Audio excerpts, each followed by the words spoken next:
มุ้งนี่ไว้พี่น้องอย่าว่าเรื่องเสียบ่เสียมุ่งบ่นี่ไงฮะมุ่งนอนโอ้ยขาดไปเลยโอ้ยใจรุนเลยเอายางหัดเอาเนาะนอนนี่แหละไอเพิ่นกับใส่ผ้าห่มมียังเด้มีพื้นเดียวนี่บ่ช่องพื้นเสื้อแล้วฮะเสื้อพื้นหนึ่งกับผ้าห่มพื้นหนึ่งกับมุ้งนี่แหละพ่อพี่น้องก็ถือว่าประมาณนี้แหละไอเพิ่นกับอยู่เฮือนหลังนี่แหละก็ถือว่าประมาณนี้แหละฟ้ากระลุเบิดแล้วอันนี้มันคิดเป็นงิ้วเป็นยังไงแหละตามแบบสไตล์เฮือนแบบอยู่ชนบทไว้พี่น้องเพิ่นก็จะมักเอางิ้วเอายังขึ้นมาไว้ประมาณนี้แหละเนาะง่ายโอ้ยกระบาดดิไว้พี่น้องถูกแห้งแล้วถูกแห้งแล้วใช่ลองเปิดดูมันยังเปิดได้บ่ดิโอ้ยยำตัดเส้นหน้าผากดิวะผัดลมคมมากอันนี้คมเคยกินกับลาบเคยกินกับลาบเลยขอบใจเบิดเลยได้ผมมีผู้กินได้ให้เบิดเลยเบิดเลยกี่เดียวหมักเอ็นที่สลอพอแล้วหมักริมไม้บ่เอาเงินในห้องเงินหายยังอันนี้มันแบกเข่าสิจ้างไปแบกเข่าเด้อไปแล้ว3 4 5เอานี่เด้อไอ้หงเด้อพอดีมีทางผู้ใหญ่ใจดีเนาะจากต่างประเทศหรือว่าเป็นทางเมเย็นเด้อพ่อพี่น้องเด้อเป็นได้ฝากเงินมา500,000 กีบมาให้ไอ้หงไว้ซื้ออยู่สกินเด้อเติมน้ำมูกน้ำมันขอบใจเด้อ1 2 3 4 5อ้าวขอบใจเด้อโอ้ยไวพรเป็นอยู่ตีไวพรบ่ยังบ่เปลี่ยนเด้อตอนนั้นเด้อมาเดี๋ยวเฮาสิพาและเจ้าว่าตามเด้อขอบคุณเด้อขอบคุณเด้อแม่เย็นขอให้แม่อยู่ดีมีแฮงขออย่าให้ดูแม่ดูมีแฮงความเจ็บอย่าได้ความไข่อย่ามีปรารถนาสิ่งใดขอให้แม่ได้สิ่งนั้นพญาโลกาเด้อ500,000 กีบให้พี่น้องอันนี้ให้ใส่ผ้าก็ได้แล้วว่าผากให้ใส่ผ้าซื้อบัตรเราใส่ผ้าซื้อบัตรเราจะขึ้นไปนะผากให้ใส่ผ้าได้บ่สิฝากเงินให้ลูกสิวะได้บ่ถือได้อยู่ไอ้ได้อยู่ฝากให้ใส่ผ้าให้เพิ่นปั้นกันคนละ50บ่นี่เรียกว่าแนวใดมันสิยากกันคนละใบเลยมันยากกันเด้ได้เงินเลยก็ให้ลูกเลยพี่น้องยันตีกันนะผู้ใหญ่ยังได้สิตีผู้น้อยยันผู้น้อยเจ็บฝากให้ลูก200,000คือให้ลายแหละเดี๋ยวยันเพิ่นตีกันยันเพิ่นเจ็บตีกันเพิ่นได้500,000แล้วให้ลูก200,000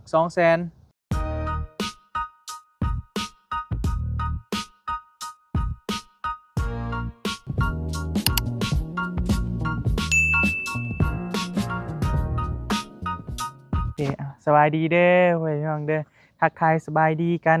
บรรยากาศช่วงบ่ายๆเนาะ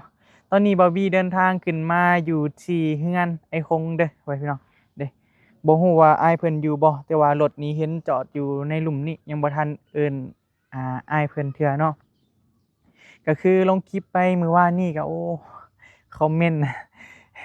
ต์แบบกระจุยนั้นเลยนะพี่น้องหลายๆคนก็อีต้นทั้งอ้ายเพิ่นนั่นแหละเนาะเพราะว่าจากที่ว่าได้ฟังเรื่องราวที่ว่าอ้ายเพิ่นเล่ามากอะคือว่าบ่จักแนวสิว่าเนาะพี่น้องก็ประมาณนั่นแหละเนาะก็คือมื้อนี้ก็บ๊อบบี้ก็เดินทางมาหาอ้ายเพิ่นเพราะว่ามีทางแม่ใจดีเนาะหรือว่าเป็นทางแม่เย็นได้ฝากเงินมาให้อ้ายเพิ่น500,000 กีบพี่น้องเพิ่นอีต้นสงสารนั่นแหละก็เพิ่นได้ฝากเงินมาเมื่อคืนนี้ก็เลยว่ามื้อนี้บอบบี้ก็เลยเอามาแหวะให้อ้ายเพิ่นตอนนี้ยังบ่ฮู้ว่าอยู่บ่แต่ก็เห็นรถกันจะอยู่พี่น้องเฮือนก็เงียบบ่มีไผเด้ประมาณนี้แหละเด้รถเห็นอยู่ไอ้ฮงอยู่บ่อยู่ว่าซั่นเฮ้ยเด้คือเฮือนกับอ้ายเพิ่นจะอยู่เฮือนหลังนี้พี่น้องอันนี้แม่นเป็นเฮือนที่ว่าอ้ายคงเพิ่นอยู่โอ้มามื้อนี้แท่งรอก่อนเก่าเว้ย เอา อยากขึ้นไปอยู่ใจฉลุฉิขาดพุ่นแหล้ว อย่าขึ้นไปแซ่นะ อยากขึ้นลิ้นน้ำใส่ผ้า เอ้ยเบิ่งมานั่งใช่นี่จะสินั่งลมก่อนหน่อยหนึงอย่าขึ้นไปหาลูกชาย อืม อย่าขึ้นไปหาลูกชายดิ อืม ขึ้นไปเอ้า เอานั่งหมอ ย่า นะ นแล้วไอ้หงเลยเห็นเราได้ซะ คือว่าเอาแล้วหญ้ากระลกก็ยังบ่แล้วฮะ อืม อยากให้มันแล้วอยู่เฮาเฮ็ดได้มันแบบนี้แล้วเนาะ อย่าขึ้นไปให้ลูกใหญ่ให้มันแล้วก่อนแม่นบ่ ครับจุเพิ่นเพิ่นเว้าบ้านแบบนี้นะฮะ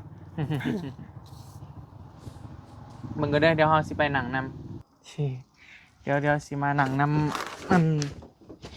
หนังน้ำทรายโสดก่อน ดอก บ่ฮักบ่ อ่ะ อยู่นี่เนาะคนเดียวเนาะ อืม อันนี้ก็จะเป็นเฮือนที่ว่าอ้ายเพิ่นอยู่พ่อพี่น้องก็เป็นเฮือนหลังนี้แหละก็เก่าแก่น้อยหงเนาะ อืม จักปีแหละ แม่ก็ แต่เจ้ายังน้อยผู้ว่า เฮือนแล้ว เออแต่ทำมันน่ะบ่ แต่ซ้ำมันได ทำบุญทวี โอ้เฮือนหลังนี้ฮะ อายุ45 ปีประกันเลื่อยไม่พอ ตอนนี้จักปีแหละ โอ้ตอนนี้ก็อายุเท่าไหร่แล้ว40กว่าแล้ว 40กว่าแล้ว หลายปีเติบแล้ว โดย แมันฮอดแล้วบ่ซาวหรือ30ประมาณนี้แหละ อันนี้เฮือนครัวเนาะ เออ ถ้าสมมุติว่ามุ้งนี่มันใส่สังกะสีลายบ่ ก็บ่หลาย จักแผ่น 10 ปลายแผ่นก็พอแล้ว สิไปแผ่นพ่อบ่ อ่ะ มุ้งเป็นอยู่ติ เป็น เป็นเนาะไม่อันไหนที่ซาไม่เนียบมัน ไม้ข่าวมันฮะ อืม โอ้ยตัดมาจากไผ่ใส่กระดาษตีนะ ถ้าสมมุติว่ามีสังกะสีนี่มุ้งได้เนาะ อ่า ผ้านี่ได้ซะ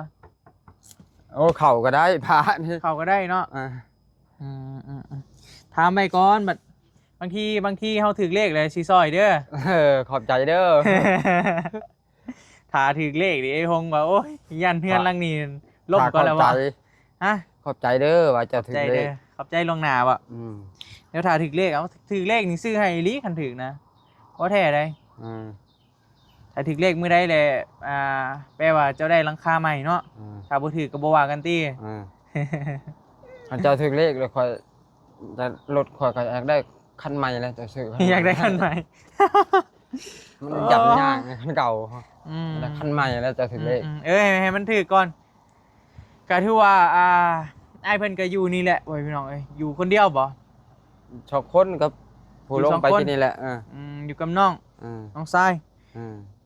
เพื่อนหลังน่ะเลยอยู่จักคนเพื่อนหลังน่ะแม่ตู้ อืม แม่ตู้กับไผ วันหน้าเนี่ยน้องชายหลานนี่กับหลานนั่น แต่ว่าแม่ตู้ก็บ่ได้สู้อยู่เฮือนดอกเพราะว่าเราออกไปอยู่หน้าแม่นบ่ เราไปน้ำงัวเรา มีแต่เจ้าเลยเนาะอันเป็นเจ้าถิ่นแถวนี้ ลูกเทวดาดิ ลูกเทวดา ไม่ออกไกลหน้า โอ้ย คนแล้วมีประจำใส่ผ้าไปแล้ว บ่ได้ขึ้นไปแล้วบาดนี่เฮ็ดอะไร จังว่า มันจังวะ คิดฮอดก็เชื่อให้อยู่เพื่อนแล้วบาดนี้ไปบ่ได้เลย ติดแบ็คลิสต์เลยเนาะ คิดฮอดเลยหน่อยพงเนาะ แนวมันแหละ บ่ได้โทรหากันบ่ บ่มันยังบ่ได้โทร มื้อนี้ยังบ่ได้โทร อืม ลิ้นเป็นแน่เลยตี้โทรศัพท์ มาแรกมันเลยจะโทรหาเพิ่น ก็คือว่าอ้ายเพิ่นก็ยังบ่ได้ขึ้นไปแล้วพ่อพี่น้องในช่วงนี้ก็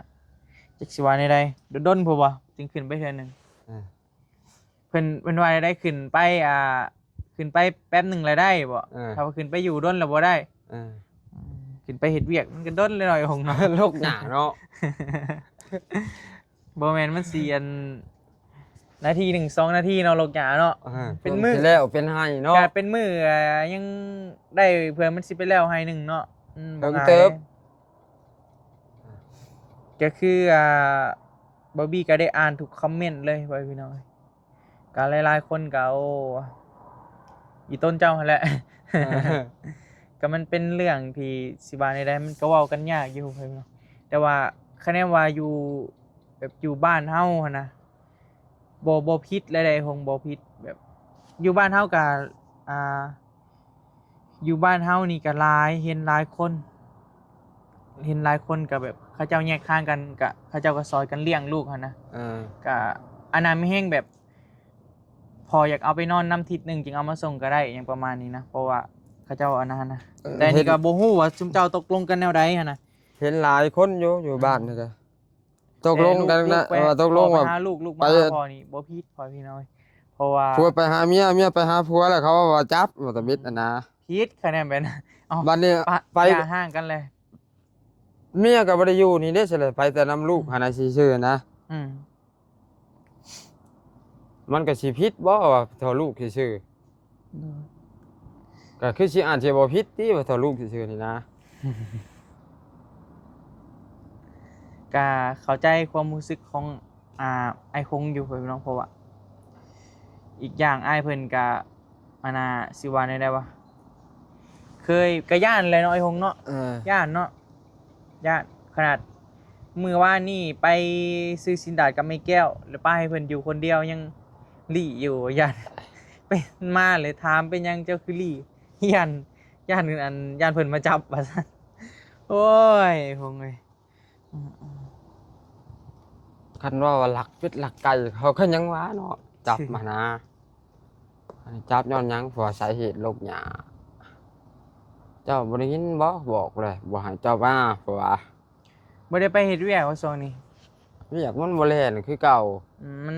ทิศหนึ่งมีดำคัน2คันสิวะ เออ มันบ่มีคู่มือเนาะเพราะว่าช่วงนี้เป็นยามแบบ ยามพ้นลิ้นน่ะนะ แม่เขาก็เลยว่าบ่หลาย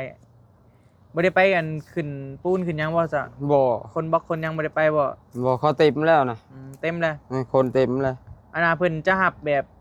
พนักงานแบบคู่มื เป็นเดือน ลย นั่นน่ะ เป็นเดือนเลยเนาะ เออ เจ้าเลยเฮ็ดเป็นรายวันเนาะ เออ ถ้าว่ามื้อใดคนบ่พอเลยจึงเจ้าจึงไปเฮ็ดแม่นบ่ขึ้น ว่าง่ายๆมันมีเข้า อืม มันบ่มีเข้าแล้วก็บ่ได้ไป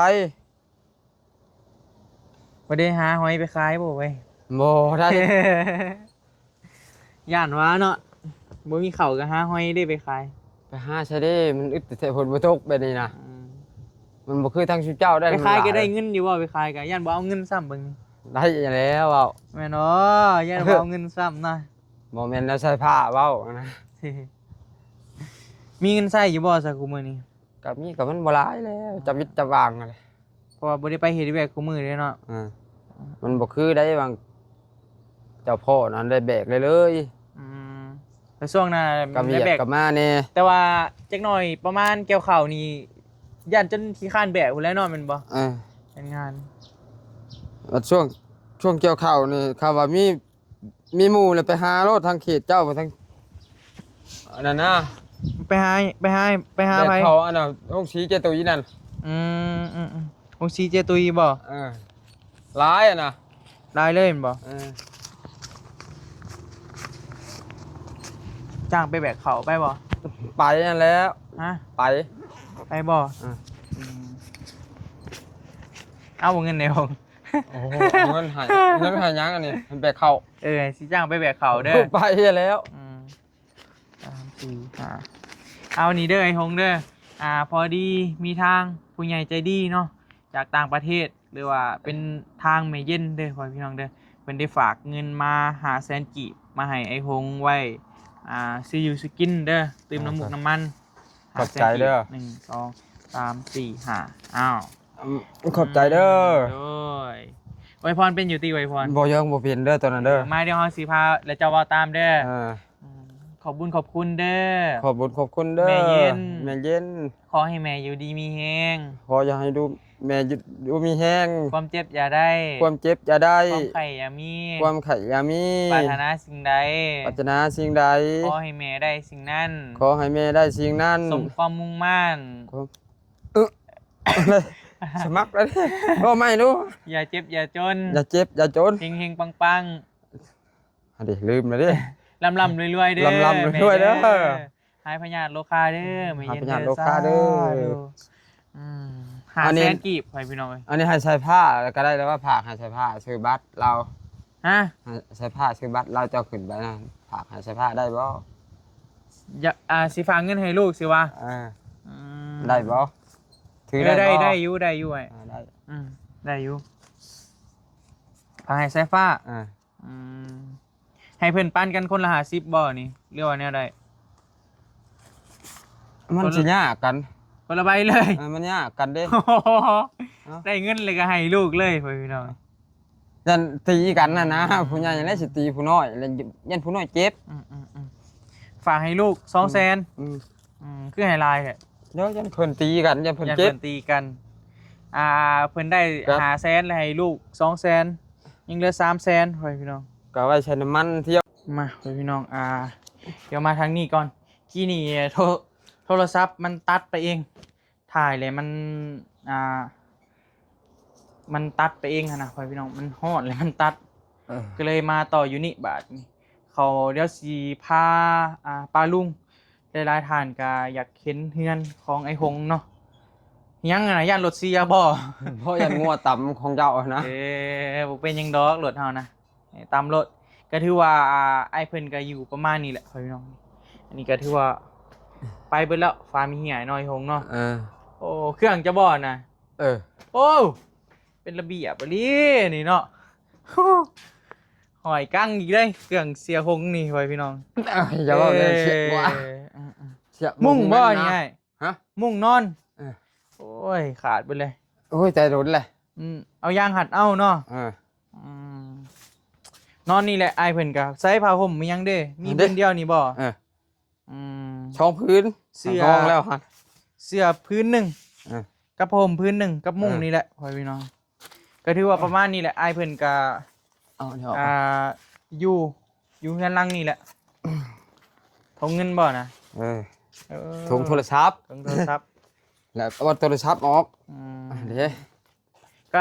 หลายคนก็อยากเห็นก็ถือว่าประมาณนี้แหละอันนี้แม่นเป็นห้องเก็บเครื่องบ่ไอ้หงอันนี้ก็มันบ่มีคนมันมีคนอยู่เด้ไผนอนอยู่นี่หงบ่าวปานนอนโอ้นอนกำลังทราย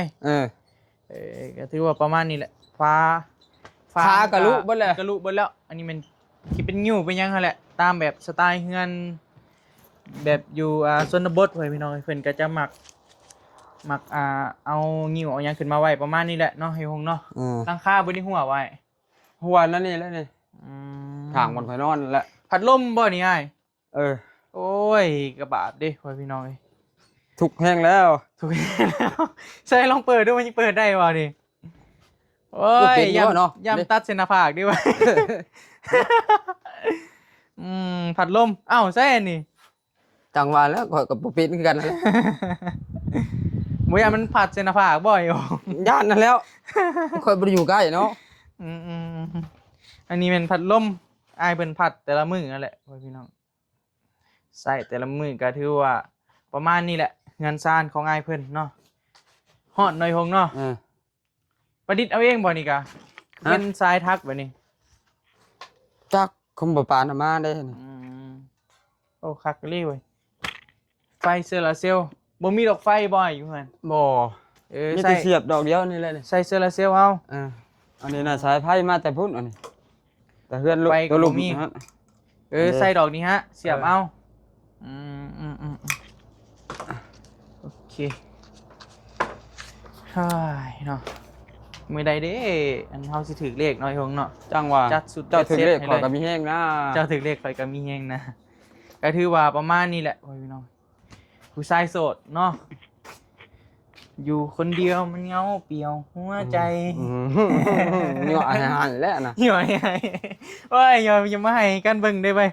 ป้าลงหลุมไปป่ะฮ้อนน้อยหงน้อยอยู่เทิงเนาะเด้อันนี้ก็เป็นพามีเฮียเบิดเป็นไม้เฮือนก็อยากเซ่ๆเนี่ยแล้วเฮือนก็มันเก่ามันหลายปีหน่อยหงเนาะอันนี้มันเป็นเฮือนครัวแต่ว่าเปิดประทุนไว้พี่น้องเพราะว่าไอ้หงเราหมักเบิ่งดาวหน่อยหงเนาะไปเราอยากได้แบบฟิลแบบเบิ่งดาวเราก็เลยว่าอยากได้อยู่หลังคาแต่ข่อยบ่มีเงินซื้อก็หยอกเด้อพี่น้องเพราะว่ามันหลายปีแล้วมันก็ฮักเป้เพมันดอกหมดแล้วนะบ่ได้เฮ็ดเวียกนะจ้าวิทย์จ้าวางเงินก็จักสิเอามาแต่ใช้ซื้อกินคู่มื้อยังยากหน่อยหงเนาะสู้ไปนี่ได้ไงเห็นเอาได้ซะจนลูกก็ยังพอแห้งแล้วบัดนี้บัดลูกมากก็บ่มีเงินสิให้ลูกบัดลูกขอก็เป้ายากกันเลยรอทุกกะลีเดียวนี่ทุกแห้งแล้วถูกเงินก็บ่ได้เวียกก็บ่มีอึดแต่แท้ คันมีเวียกยังพอว่าได้เฮ็ดเวียกน้อยคงเนาะ เออ เด้อันนี้แม่นเป็น อันนี้เลยบ่ ทาง มี ทางด้าน ตัวนี้เจ้าคือเบาเลยนี่ ฮะ อันนี้คือเบาไปเลย อะยังอ่ะนายโย หมากกลิ่นไม้ใหญ่ๆนี่ เอาคือให้เฮาเอาอะน่ะ ให้เจ้าเมื่อกินบ่มีผู้กินได้ โอ้เอาให้เฮาบ่ เออ แซมมาเบิ่งดูน่ะ ข่อยบ่กินอันนี้บ่ปานก็บ่หน้ามาแต่หน้าแช่น้ำไว้ โอ้ย เมื่อวานนี่สิเอาให้แต่ว่านี่ลืม มักลิ้นไม้ เออ อืม อยู่เชโนมีบ่ เห็นขายอยู่ไอ้ บ่มีบ่นะต้นมัน บ่มีไผปลูกหรอก อันนี้ได้ มันเป็นต้นไปได้อันนี้ คมมากอันนี้ คม เออ เคยกินอยู่เคยกินกับลาบ เอ้าเคยกินกับลาบเลย ขอบใจ เอาเบิดเลย อ้ ได้ ด้อ บ่มีผู้กินได้ ให้เบิดเลย เบิดเลย กินได้บ่มากเอ็นที่สลอ บ่พอแล้ว มักลิ้นไม้ เออ อืม เจ้ากินกับลาบปลาบ่หรือลาบชิ้นก็แล้วแต่ เอาไปให้เอาไปให้คนเฒ่าเขาจะเอามากินให้เฮาก็เดี๋ยวเอาไปฝากต่อฝากป้าฝากลุง ผากเขาเบาแก้วต่อสิ ใครอยากกับปั้นกัน ก็ถือว่าประมาณนี้แหละ ข่อยบ่กินข่อย เงิน ผม ซ่านของไอ้ายเพิ่นมื้อนี้ก็บอบบี้ก็มาแหวลินน้ำไอ้หงพอดีก็ได้เอาเงินมามอบให้อ้ายเพิ่นเลย500,000กีบได้500,000แต่ว่าฝากไปให้ลูกอีกคนละ100,000ใจดีเนาะเจ้าเนาะ ลูกซาลูกเว้านี่เนาะ อืม ซาลูกเว้านี่บุญทวีเว้านี่สิฮ้อบ่อยากอันเห็นห้อยตีนเพิ่นพุ่นแหละ ว่าในไรนะ ข่อยบ่เกี่ยวแล้วอะข่อยยาแล้วกับเจ้านี่พอเอ้ยว่า ว่าเพื่อนว่าในไร เขาอยากเฮ็ดได้กับเจ้ากับยาแล้วข่อยนี่ข่อยบ่ทนน้ำเจ้าดอกว่าน้ำตาจะคุกพึบลูกเว้ากัน ว่าในไหนรีบ่ อ่ะ ว่ามือได้นะ วานนี่แหละ เอ๊ะ นั่นแล้วข่อยนอนดักอยู่ตะไนอยู่ ใครแนมความมาจับกับบซอยบ่เลย บ่แล้วข่อยบ่ทนว่ะ ไม่ว่าในไหนรีบ่เว้ย ก็อันนี้นี่ลูกเว้าแบบนั้นอันนี้ ว่าหยอกสื่อตี จักหยอกบ่หยอกแล้วลูกเว้าแบบนั้นเนาะลูกเว้าแบบนั้นเฮาก็มีร้อยแล้วลูกเว้าแบบนั้นแหละเพิ่นบ่คือใส่ผ้าเพิ่นเราบ่ได้เว้าแบบนั้น เฮาก็คิดฮอดพ่อเฮาเพลงพ่อก็เพลงคือกันถ้าพาว่าเป็นนั่นข่อยก็ดีใจแล้วเพลงเด้เราเพลงข่อยกับเพลงเราแม่นบ่ แนวไหนดินเจ้าหอดใส่หงหอดนะบ่ อันนี้ฮอดบอลชิตะนางนั่นแหละ มาในมานี่ใส่หมักม่วงต้นหมักม่วงบ่นี่เอาในใส่แต่ละเถื่อเอาไปให้เฮา อันนี้ใส่นั่นต้นอันนี้จะปลายพุ่น อันนี้น่ะสิยังคือว่ามีบ่ปานยังบ่ม่วงน่ะสิยังอ่ะ ได้ของฝากตลอดได้เพื่อนพี่น้องเป็นหมักม่วงเป็นหอยเป็นปูเป็นปลาอายเพิ่นเอาให้ได้ตลอดเอามาแต่ละเถื่อ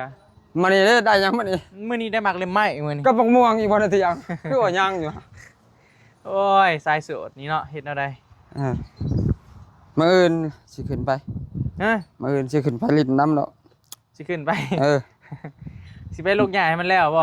โรคหยามแล้วสิโทรเอาหมอมา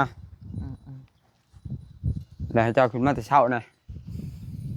อย่าให้เขาขึ้นไปเป็นหมู่บ่ อยู่คนเดียวบอกว่า บ่แล้ว อันนี้อยู่กับ มันพอดีกระเทินหน่อยหงเนาะก็เลยอยากไปเฮ็ดให้มันแล้วเลย แล้วซะ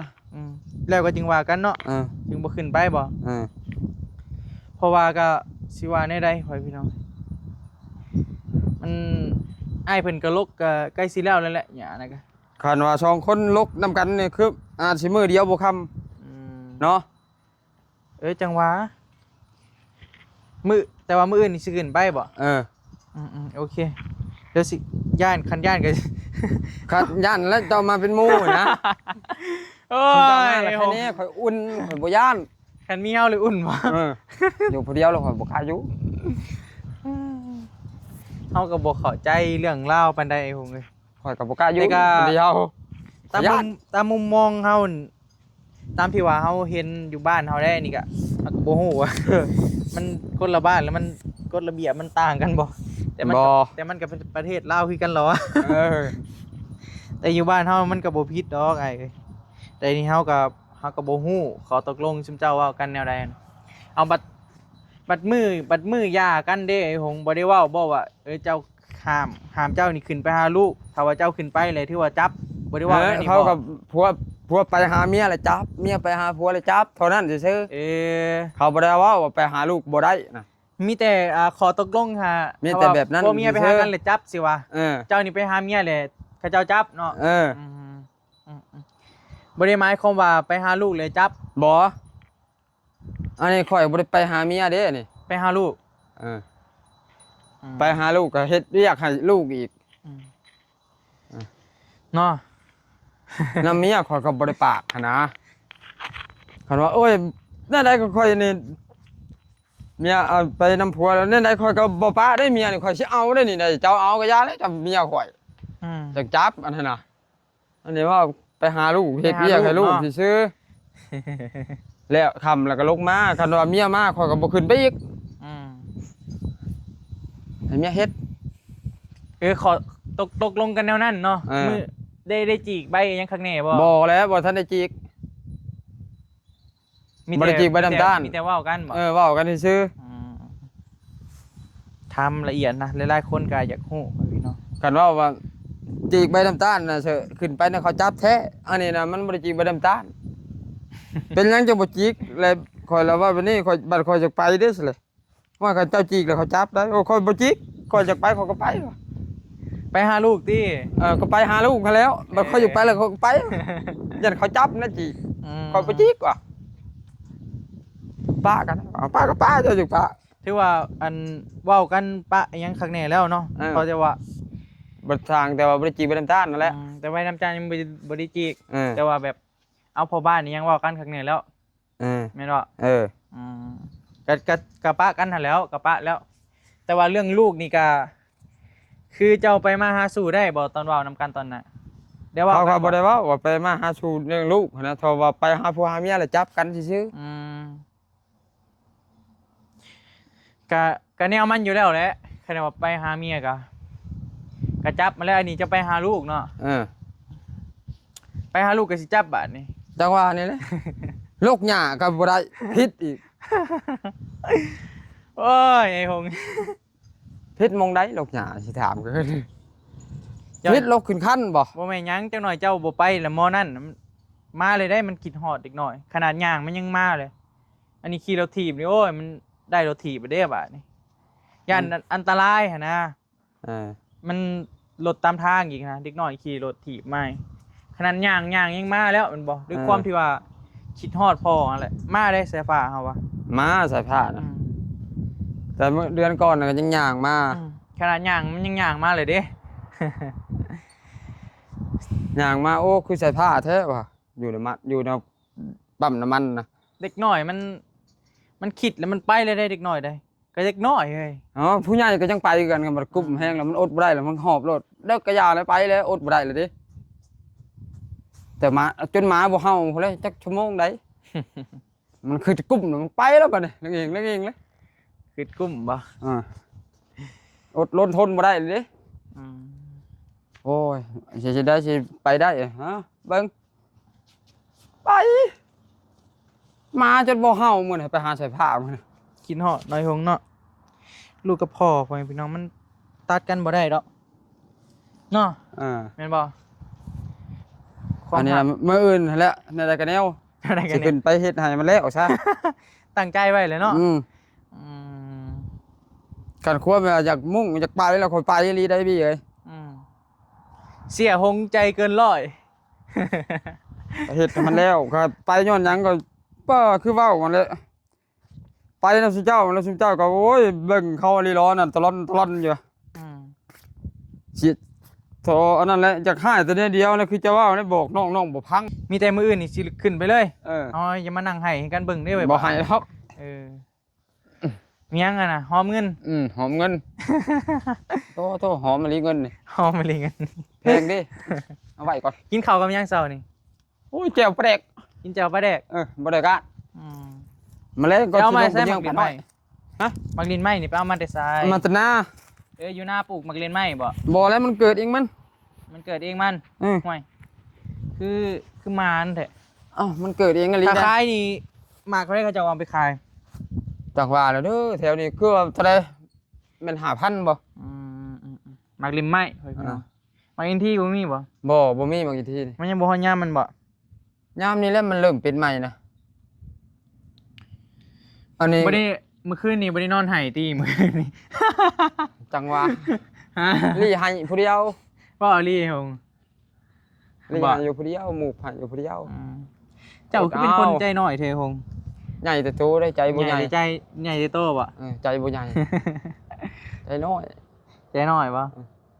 ใจน้อยๆหนึง ใจน้อยนึงแต่ใจเกินร้อย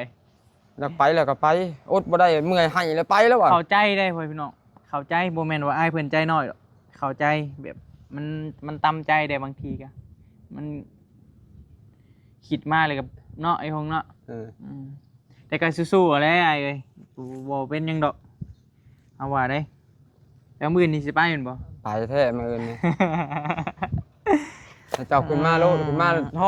ฮอดแล้วจะโทรบอก คันมีข่อยหรืออุ่นใจบ่คันมีข่อย เออ เอาคืออุ่นใจวะ มันแบบบ่ย่านหยังครับ มันบ่ยานเนี่ย คือบ่ย้าน มจังไดเอ้ามาทายมันก็เฮ็ดหยังลกยา เออ มาลกน้ำไผเฮาข่อยก็บ่ได้ไปหาผู้ใดนั่นเด้ มาลกให้น้ำใส่ผ้านี่แหละ มาลกยาให้ลูกเนาะ เออ อีต้นลู มาก ก็ได้ถามเบิ่งอ่ะ อืม ได้ชุมนั่งนี่ก็ดี ก็ไม่นี่อยากเอาเฮานี่ไปเป็นพี่ย่านให้เนาะ นั่งนำกันหลายคนเด้อันนี้ก่อนข่อยไปผู้เดียวแล้วเขายันเขาปีนว่าข่อยมานี่มาอาละวาดมาปุ่นมาจี้เขาน่ะ อืม แล้วก็ย่านแบบนั้นนั่น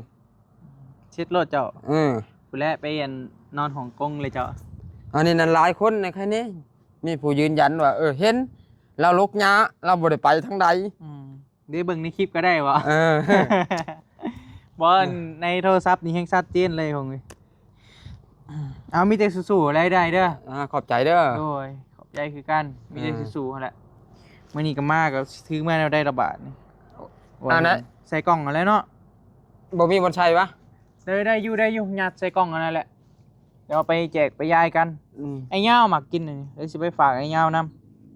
ฝากบ่าวยาว Channel เฮาก็สิจักสิกิ นี่ตัว เท่า ให ใด ญ่นี่เจ้าเลย ตัวใหญ่บ่ตัวได้แซ่บมันเป็นไปได้แซ่บ ฮะ มันเป็นไปได้แซ่บ โจ้นี่แหละนี่ อันนี้ฮะ ตัว เขาเจ้าต้องกินกับลาบเนาะ ผู้บางคนก็ ลาบ มี กับ ยัง ก้อยไปเผาเห็นอยู่ เผาแล้วก็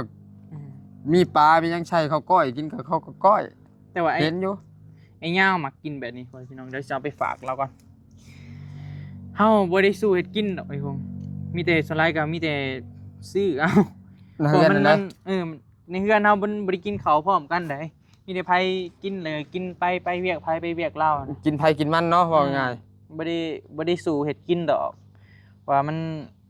ตื่นมากอะไผก็นาทีไผนาทีเล่านะคือเฮาก็ตื่นมาเฮาก็มาเวียกเฮานะ เมื่อให้แม่ใหญ่พร้อมเจ้าคือดิ จะไปฝากเดี๋ยวจะเอาไปฝากคนต่อเด้อ ขอบใจเด้อ โอเคพ่อพี่น้องอ้าวสำหรับพี่นี่ลำลาเลยเด้อพ่อพี่น้องเด้อขอบคุณหลายๆเนาะที่ว่าติดตามและก็ให้กำลังใจบ่าววีโดยตลอดมาเนาะพ่อพี่น้อง